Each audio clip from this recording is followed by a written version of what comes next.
Hey there, Chef Jeff here at White Apron Catering in Lake Worth. Today what we're going to do is we are going to do some quinoa. Quinoa is catching on, and for a good reason. It is wonderful.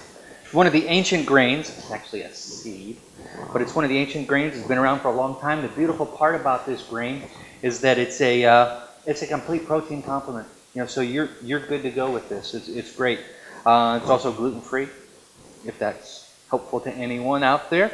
But it's in addition to that, it tastes good and it's nice. I like it. It's crunchy. It's got a nice body. You can get different colors. I like the mixed one, so I get the red, white, and the black in here. One of the things that's really good, that's really important about the quinoa is you're going to want to rinse it. Naturally, it has like a soapy thing on the outside, a soapy substance on the outside.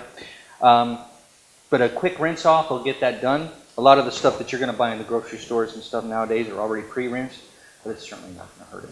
So just give it a little rinse in some cold water. You don't need to soak it. You don't need to do anything else. Just give it a nice rinse. So I'm just going to rinse that real quick. All right, so we're back. We've got that rinsed. Like I said, I just rinsed it in a little colander. Give it there's some cold water. And I find that usually about 2 to 1 on your grains like this, but I like mine a little crunchier, so I got a little bit less. So I'm doing about 1.5, maybe a little bit more than that. And just start with some water. You can certainly do some chicken stock or anything else, but for what we're doing today, I'm just going to do a little water. I'm going to put a little bit of like some blended olive oil in there, and then we'll just get it started. So we're going to do this. Get all the quinoa in there, and then we're going to take it over in there and get it going. Once it comes up to a boil, you're going to want to go ahead, and so we're going to get this on the stove and let it get going. While it's coming up, we're also going to put a little salt and pepper in there while it's cooking.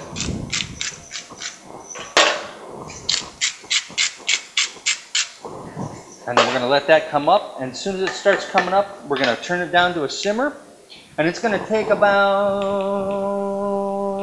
20 minutes, 15-20 minutes. But you're going to let it go. The water's going to all be absorbed. You'll see them just starting to pop a little bit. They'll just start to open up. All the little grains, the little seeds will just start opening up a little bit. So now that we've got that going and it's starting to go, so we're going to turn that down to a nice simmer and let it go for about, like I said, about 15-20 minutes before we'll check it, and then we'll make sure everything's all absorbed. All right, how are we looking here? Oh, look at that. All the water is absorbed, but you see how the little grains are starting to burst open a little bit? They're just starting to open. I find if you put more water in it, they'll all open up, but it'll get a little, I like a little more crunch to it. So that's good to go. Let's go ahead and we're going to take that back over and start fixing this up. Quinoa is very versatile. You can do just about anything with it, and it goes good with savory flavors, sweet flavors. Mix it with some kale, just about anything. Today what we're going to do is one of the ones that real popular here at White Apron, and it goes real well. We're going to do one with some dried fruit and nuts. So whatever dried fruits you like or you have, I'm going to do, we've got our quinoa here. Let's see how it's all, so it's all sort of fluffed up, ready to go. I've got some already chopped up. I just rough chopped some fruit up. I've got some dried, some crystallized ginger, some figs, apricots. I've got some dried cranberries, some pecans, and some macadamias. So we're just going to throw these right in there too.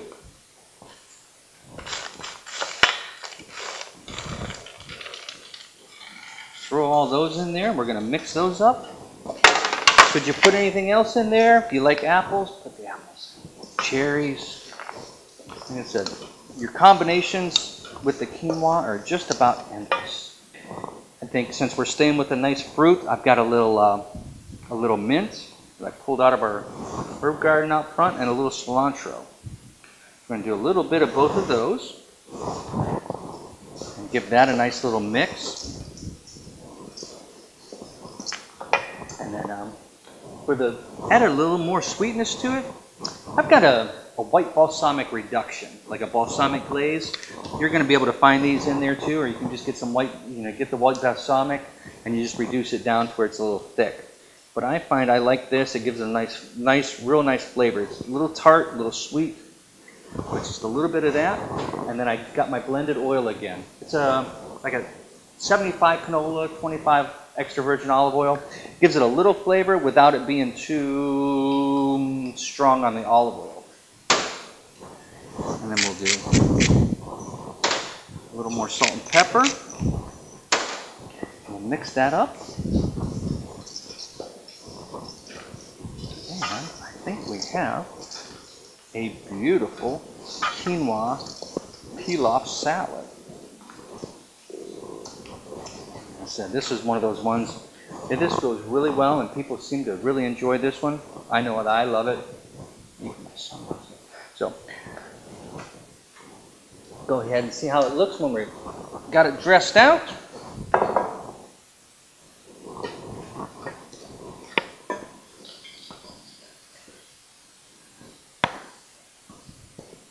So if you try this one out for your next barbecue or picnic, or